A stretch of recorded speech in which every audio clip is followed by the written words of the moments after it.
ममता दीदी अपना गढ़ बचा पाएंगी, परास्त करेंगी शुभेंदु अधिकारी को, या फिर शुभेंदु अधिकारी ममता बनर्जी को नंदीग्राम के बाद भवानीपुर में भी हरा सकते हैं? तो ये बड़ा सवाल है, ये तस्वीरें दिखा रहे हैं। और शुभ्रांश जी जो बात कह रहे थे, सतीश जी आप ही बोल दीजिए भाई ऑन एयर। नहीं, शुभ्रांश जी की पार्टी स्टूडियो में ही ज्यादा रहती है, आपका तो काम है एंकरिंग करना। इनकी पार्टी स्टूडियो से बाहर निकले तो यहाँ केरला में भी इनको चुनौती मिल रही है। इस बार उनको आराम से जीतना चाहिए था। पहली बात, असम ये लड़खड़ा गए, लड़े ही नहीं। अभी भी हम लोग ये कह रहे हैं, तो ये लड़खड़ाने वाली पार्टी है और बकवास ज्यादा करती है, नंबर 1। नंबर 2, बंगाल के बारे में मैं जल्दी से ये बात कह दूं, अगर ये चुनाव भारतीय जनता पार्टी नहीं जीती तो कभी नहीं जीत सकती। क्यों बोलता हूं कि वहां एंटी इनकम्बेंसी भी था, ममता का बॉडी लैंग्वेज भी बहुत अच्छा नहीं था, और इस तरह का मुफीद जगह हो जिसमें देश के गृह मंत्री जाके वहां बैठ जाए 10 दिन, तो फिर और कौन सा चुनाव जीत सकते हैं?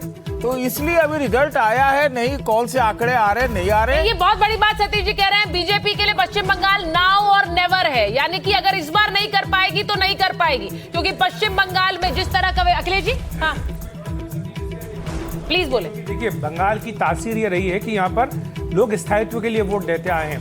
आप 77 से अभी तक का इतिहास देखेंगे, 50 साल में केवल 3 मुख्यमंत्री हुए हैं। उसमें अगर आप बदलाव करने जा रहे हो तो बड़ी बात होगी। और दूसरी बात यह कि ऐसा नहीं कि बीजेपी ने 1952 में जनसंघ के जमाने में 9 सीटें जीती थी, उसके बाद से ग्राफ लगातार बीजेपी का नीचे होता आया। अब 77 के बाद आप अगर 100 का आंकड़ा पार करते हुए दिखाई दे रहे हो, तो इसमें तो ये तो है ही, बीजेपी एक तरह से परिवर्तन की जो बात करी थी उसको उसी दिशा में आगे जाते दिखाई दे रही है। ये कहना कि बीजेपी अब नहीं जीतेगी तो आगे कभी नहीं जीतेगी, ऐसा नहीं है। बीजेपी पहले जनसंघ के जमाने मैंने कहा कि 9 सीटें जीती थी, उसके बाद लंबे समय तक 0 पे रही, और उसके बाद अब फिर उनका आंकड़ा बढ़ना शुरू हुआ है। तो परिस्थितियां बदलती है और हर बार हर चुनाव नया चुनाव होता है। पर यह भी बात सच है कि बीजेपी एक ऐसी पार्टी है जहां प्रधानमंत्री नरेंद्र मोदी निकाय चुनाव में, हैदराबाद के निकाय चुनाव में जाकर भी कैंपेन करते हैं। तो अगर अपने बड़े नेता अपने बाकी कार्यकर्ताओं के साथ बैठकर वहां पर कोई अगर मीटिंग करें, बैठकें करें, रैली करें और जीत का दावा करें, तो उसमें क्या कुछ गलत है? नहीं, गलत किस चीज में है? ममता बनर्जी भी गोवा जाके लड़ी थी, सीट हाँ, में यही बात अलग है। लड़ने का, अरे लड़ने पर किसको? इसे तो मैंने कहा कांग्रेस वाले स्टूडियो में रहते हैं, वो बात नहीं कह रहा हूँ। जिन असाधारण परिस्थितियों में ये बंगाल का चुनाव हुआ है उसका मैं जिक्र कर रहा हूँ। हिंसा कम हुई है इसलिए असाधारण है? अरे इसलिए असाधारण है ना, ये भी तो असाधारण होना साधारण होता है। नहीं, ये भी असाधारण है। आप ये मेरा सर फूटे 2009 में, मेरा ही ट्राइपॉड उठा के मेरे सर पे मार दिया, मैं अस्पताल चली गई। 19 में फिर मारा, हैकल कर दिया गया, मारा पीटा गया। कोई सहानुभूति नहीं सर, ये गलत बात है ना। रिपोर्टर ये पहला मौका है थोड़ी सहानुभूति तो दिखाइए। आप सुनिए ना, 5 लोग मिलकर आप हमको दबा नहीं सकते। सुन लीजिए आप, ये चुनाव असाधारण है। वोटरों की नहीं, वो छोड़िए, हटाइए। वोटरों की जंग रही है वोटर लिस्ट में नाम जुड़ाने के लिए। ये है या नहीं है? नंबर 1, कितने वोट कटे और अंत में 27 लाख रह गए, सबने हाथ खड़े कर दिए। उसके बाद देश के गृह मंत्री वहां जाके बैठ जाएं और देश वहां का चीफ मिनिस्टर, वहां का सिटिंग चीफ मिनिस्टर कहे कि भाई ये वोट, ये बिजली कट रही है, ये तो असाधारण चुनाव है। इसका मतलब है, इसका मतलब सुनिए, अरे आप 5 लोग मिलकर बोल रहे हैं सर। मैं ममता में हो गया हूँ। अरे भाई, मैं ममता हो गया हूँ, आप 5 लोग मिलकर बोल रहे हैं। ममता बनर्जी की आवाज दबती नहीं है सर, आपकी भी नहीं दबेगी। पहले मैं बताइए, 27 लाख की आप बात बार-बार सुनिए ना, आप 27 लाख की बार-बार बात करते हैं, तो वो 27 लाख बाकी दल काम करना। सतीश जी बात बताइए, सतीश जी आप बार-बार, आप 1000 बार टीवी चैनल पर बोल चुके हैं 27 लाख नाम कट गए, 27। मेरी सुन लीजिए ना, अगर ममता बनर्जी जीत गई, ममता बनर्जी जीत गई चुनाव, तब 27 लाख पर आप क्या कहेंगे? ये तो यही हुआ कि कांगो ने अमेरिका को हरा दिया। मुझे नहीं लगता कभी जो है आप कहेंगे क्या? तब आप क्या मैं कहेंगे? कुछ नहीं कहूंगा, मैं कुछ नहीं कहूंगा, मुझे यकीन ही नहीं है। मैं शुरू से आपके चैनल पे बोल रहा हूँ कि ये चुनाव बीजेपी को जीतना ही है। सर, ममता बनर्जी इस समय बंगाल में लड़ रही है जैसे इंडिया वर्सेस ऑस्ट्रेलिया हो सकता है, कांगो वर्सेस कोई और कंट्री नहीं है। मुख्यमंत्री ममता बनर्जी 3 बार जीत कर आई है, तीनों बार उन्होंने साबित किया। अजीत जी कुछ कहना चाह रहे हैं? अजीत जी कुछ, पर ये फासला बढ़ गया है, ये फासला खत्म हो गया। ये देख लीजिए स्क्रीन पर, जो पहले फासला ज्यादा था वो बिल्कुल खत्म दिख रहा है। फिर से बराबरी की नंबर नजर आ रहा है। 73 बीजेपी, टीएमसी बताइए 73। अब सतीश जी के 27 लाख का है, अब 27 लाख का है। तो काम है सेंसेक्स जैसा चलाते रहना, 1 पॉइंट ऊपर 5 पॉइंट नीचे, यही करते रहिए, 73 पर लेकिन ये जीतेगी मेरे हिसाब से बीजेपी। रुझान से बीजेपी 73 पर आ गए, टीएमसी 73 पर आ गए। ये जो फासला है वो भर लिया है, अब 74 हो गया बीजेपी। अजीत जी, ये अब बिल्कुल बराबरी का मुकाबला लग रहा है इस वक्त।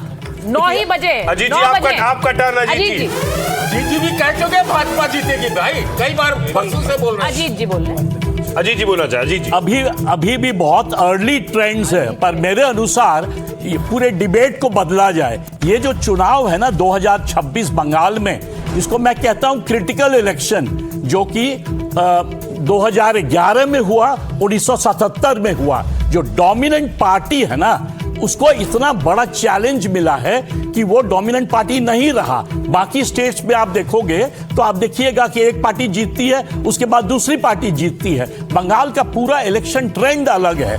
यहां जो भी पार्टी डोमिनेंट पार्टी बन जाता है उसको हिलाना बड़ा मुश्किल है। तो क्यों 2026 क्रिटिकल इलेक्शन है? इसका मेन कारण है, आप मतदान का ट्रेंड देखिए, 92-93% मतदान, कुछ काफी क्षेत्रों में 95 के ऊपर मतदान। देखिए अजीत जी, आपके बोलते बोलते बराबर हो गया। 78 बीजेपी है, 77 टीएमसी है। सतीश जी जो बात कह रहे हैं बार बार 27 लाख वोट कट गए, 27 लाख वोट कट गए, लेकिन नंबर देखिए ना, नंबर में तो बराबर चल रहा है 79-78। अजीत जी नहीं, बहुत अर्ली ट्रेंड्स है, ये बदलेगा मेरे अनुसार। आप देखिएगा बीजेपी के लिए ये वेव इलेक्शन होगा, बीजेपी स्वीप करेगा इस चुनाव को। और जो मैं बार बार कह रहा हूं कि पहला ट्रेंड है हाई टर्नआउट, दूसरा एसआईआर से बीजेपी को एडवांटेज मिला, और तीसरा कुछ जो पॉपुलर इश्यूज, ये जो आरजीकर मेडिकल कॉलेज वाला जो इशू बना, ये कलकत्ता को एक तरह से मनोज्ञा जानती होंगी, 1 महीना वो चला। 84-78 सर देखिए 84-78 हो गया है। तौसीफ आपका रिएक्शन? 84-78 बहुत कांटे की लड़ाई दिख रही है। नहीं, ये ट्रेंड बढ़ेगा, ये ट्रेंड बदलेगा। तृणमूल को और ज्यादा वोट सीट का जो है बढ़ोतरी होगी। ये तो अभी खुले हैं, सीट भी बढ़ रही है अब तो। अब नहीं, अभी तो पोस्टल बैलेट कंप्लीट हुए होंगे, अभी स्टार्ट हो रहा होगा शायद। सन्नाटे में बोल रहे हैं, फर्स्ट राउंड अभी चल रहा होगा। गार्गी को पूरा भरोसा है कि सरकार आ रही है। देखिए क्या एकदम तफसील से बताती है। बीजेपी के निशित प्रामाणिक पीछे चल रहे हैं, ये भी खबर है जो सीट वाइज आपको दिखा रहे हैं। निशित प्रामाणिक पीछे चल रहे हैं अपनी सीट पर, और ये भी आपको बताएं कि इलेक्शन कमीशन ने जो शुरुआती ट्रेंड्स हैं वो दे दिए हैं। असम में बीजेपी 1 सीट पर आगे चल रही है, केरल में कांग्रेस 2 पर आगे चल रही है, और वहीं तमिलनाडु में टीवी के 1 सीट पर आगे है, पश्चिम बंगाल में बीजेपी 1 पर आगे। शुरुआती रुझान जो इलेक्शन कमीशन दे रहा है वो आपको बता रही हूँ। इसी के साथ निशित प्रामाणिक पीछे चल रहे हैं। असम में भी बीजेपी हाफ सेंचुरी पूरी कर चुकी है और 59 सीट्स पर आगे चल रही है। दूसरी तरफ इधर भी हाफ सेंचुरी हो गई तमिलनाडु में डीएमके की, और केरलम में 38 यूडीएफ है। कांग्रेस गठबंधन जो है वो 38 सीटों पर आगे चल रहा है। लेकिन सबकी नजरें पश्चिम बंगाल में, क्योंकि पश्चिम बंगाल के नंबर भी सबसे तेजी से बढ़ रहे हैं। लगभग 169 सीटों के रुझान आ चुके, 86 पर बीजेपी और टीएमसी 79 पर आगे चल रही है। जो सिटी पर दिख रहा है ना, ये माथा भांगा से निशित प्रामाणिक और ये ब्लू आइड बॉय भी कहे जाते हैं। बहुमत से सिर्फ 5 सीट पीछे है बीजेपी, ये भी जरा नोट कर लीजिए। यानी कि जो एग्जिट पोल तमाम बता रहे थे, क्या वो सच होने वाला है और कहां तक जाएगी बीजेपी की ये लीड? अभी जो लीड दिख रही है इस वक्त स्क्रीन पर, आप देखिए असम में बीजेपी 59 टच कर चुकी है, तो 59 सीटें टच कर चुकी है, और हाफवे मार्क से 5 सीट पीछे, यानी कि बहुमत से सिर्फ 5 सीट पीछे बीजेपी। असम में हिमंता बिस्व शर्मा रिटर्न्स, जिसकी भविष्यवाणी सारे एग्जिट पोल्स ने की, एक भी ऐसा नहीं था जिसने कहा कि हिमंता नहीं आ रहे हैं। मनोज्ञा देखिए, आपको हावड़ा ब्रिज हम दिखा रहे हैं। ये सारे रुझानों में हावड़ा ब्रिज देश का एकमात्र कैंटिलीवर ब्रिज है जिसमें नीचे खंबे नहीं है, सिर्फ 2 तटों पर टिका हुआ है। हुगली नदी नीचे बहती है, 1 सदी से ज्यादा पुराना ये ब्रिज है। अपनी खूबसूरती और अपनी तस्वीर से सबको रिझाता है, लेकिन आज रुझानों में बता रहा है कि बीजेपी आगे है बहुमत में। लेकिन अभी माथा भांगा की बात हो रही थी, जहां से निशित प्रामाणिक पीछे चल रहे हैं। बांग्ला में माथा भांगा को अगर डिकोड करें तो इसका मतलब है सर फूटना। तो सर फुटअव्वल जो दिखा रहा है आपको इस बार रुझान, ये ठीक उसी तरह से है। कभी-कभी स्टूडियो में भी होने लगता है मनोज्ञा। माथा भांगा। हाँ इसका पता है देखिए, अब हमने कुछ नहीं बोला, हमने फिर भी कुछ आप नहीं बोल रहे बोला, हैं लेकिन हो गया। और देखिए सिर्फ शतक से सिर्फ 3 सीट पीछे है बीजेपी। सेंचुरी लगाने से 3 सीट पीछे बीजेपी, और पहली बार सेंचुरी लगाएगी बंगाल में बीजेपी। 97 सीट ये अभी रुझान है सोहेल, ये रुझान है, ये फिर बार बार याद दिला दें, रिजल्ट्स नहीं है, लेकिन रुझानों में 97 पर बीजेपी आगे चल गई है, टीएमसी 80 पर आगे है। क्या 100 का आंकड़ा पार कर रही है इस बार बीजेपी? थोड़ी देर बाद पता चलेगा, क्योंकि ये रुझान है, रुझान ही थोड़ी देर बाद नतीजों में तब्दील होंगे। लेकिन 97 बीजेपी, टीएमसी 80, कांग्रेस 4, ये इस वक्त का आंकड़ा है आपके स्क्रीन पर। पश्चिम बंगाल 184 सीटों के ट्रेंड्स आप देखिए, मैं आपको सुबह ही कह रही थी कि दोनों पार्टियां इस बार 100 सीट लेकर मैदान में उतर रही हैं, क्योंकि 30% वोट दोनों के हाथ में है और ये पुख्ता वोट है। एक और ममता बनर्जी के पास मुसलमान वोट है जो 30% है, उसके साथ आप महिला वोट मिला दीजिए। बीजेपी के पास 30% वोट से नीचे पिछले 4 चुनाव में उन्होंने कभी इसके नीचे हासिल नहीं किया, और ये बहुत बड़ी बात है। उससे कम जा नहीं रहा है। 100 सीट और पर देखिए दोनों बीजेपी 99 हो गई है, सिर्फ 1 सीट पीछे है रुझानों में सेंचुरी लगाने से, और पहली बार। और ये देखिए बड़ी खबर इस बार पश्चिम बंगाल से आ रही है, बीजेपी ने शतक लगा दिया है पश्चिम बंगाल में। 100 सीट पर बीजेपी आगे हो गई है, और ये जो नंबर्स हैं बीजेपी के लिए सबसे अच्छे और खुशी वाले नंबर हैं। शगुन का 101 भी हो गया है, और पहली बार बीजेपी 100 क्रॉस करी। अखिलेश जी कुछ कहना चाह रहे थे? ये कहना चाह रहा हूँ, जो 100 सीटों पर आगे चल रही बीजेपी, अब 102 का आंकड़ा हो गया है। इनमें 50 से ज्यादा सीटें वो जब पिछली बार बीजेपी हारी थी, तो जो हारी हुई सीटें उन पर अगर बीजेपी आगे चल रही है, तो इसका मतलब आप समझ सकते हैं कि रुझान क्या है। तो ये बड़ी खबर है, 130 सीटों पर बीजेपी आगे चल रही है। पश्चिम बंगाल में 191 सीटों के ट्रेंड्स हमारी स्क्रीन पर है। टीएमसी 83 पर आगे है। जरा आपको बता दें कि जिस सीट पर प्रधानमंत्री ने झाल मुड़ी खाई थी, वहां पर भी बीजेपी आगे चल रही है। झारग्राम में बीजेपी आगे चल रही है, तो ये भी खबर अपने दर्शकों को बताएं। और 1000 वोट से, और 1000 वोट से आगे चल रही है। अभी ये शुरुआती रुझान है, लेकिन बीजेपी 104, टीएमसी 84। टूइन सिन्हा हमारे साथ जुड़ गए हैं बीजेपी से। टूइन जी, 105, आप लोगों ने 101 का शगुन हो गया है रुझानों में, कम से कम 105 पर आप लोग आगे चल रहे हैं। टीएमसी 85 पर है, लेकिन ये कभी भी बदल भी सकता है। टूइन जी, लगता है आपको?